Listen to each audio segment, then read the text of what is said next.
According to the United Nations official, hundreds of thousands of people are slowly starving in Kenyan refugee camps after U.S. funding cuts reduced food rations to their lowest ever level. The impact is starkly visible in the sprawling Kakuma camp in the northwest of the East African nation. It is a home to roughly 300,000 refugees who have fled strife in countries in Africa and Middle East. Emaciated children fill a 30-bed ward at Kakuma's Amasit Hospital, staring blankly at visitors as they receive treatments for severe acute malnutrition. A medic told BBC that one baby, Helen, barely moves. Parts of her skin are wrinkled and peeling, leaving angry patches of red, the result of malnutrition.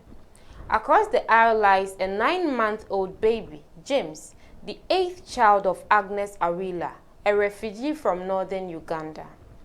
James, Helen and thousands of other refugees in Kakuma depend on the UN's World Food Programme for vital sustenance.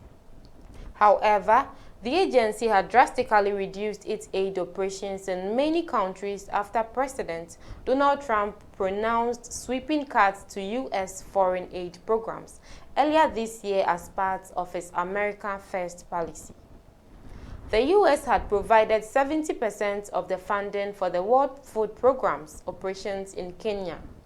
The agency says that, as a result of the cuts, they had to slash the refugees' ration to 30% of the minimum recommended amount a person should eat to stay healthy.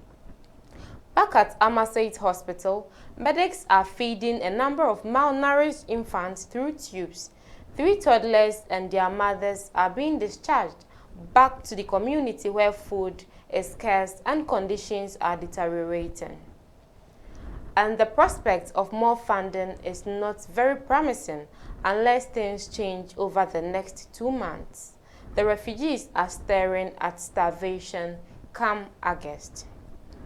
The heartbreaking influx of malnourished children into Kenya's refugee wards is a stark reminder of the human cost of international aid cuts. As the safety net thins, vulnerable families fleeing conflict and drought are left with nowhere to turn. Without urgent intervention and restored funding, an already dire situation could spiral into a full-scale humanitarian catastrophe. The world must act because in the face of hunger, delay is measured in lives lost. Share your thoughts with us in the comments and do well to follow, like, and subscribe for more. This is the News Code. Thank you for watching.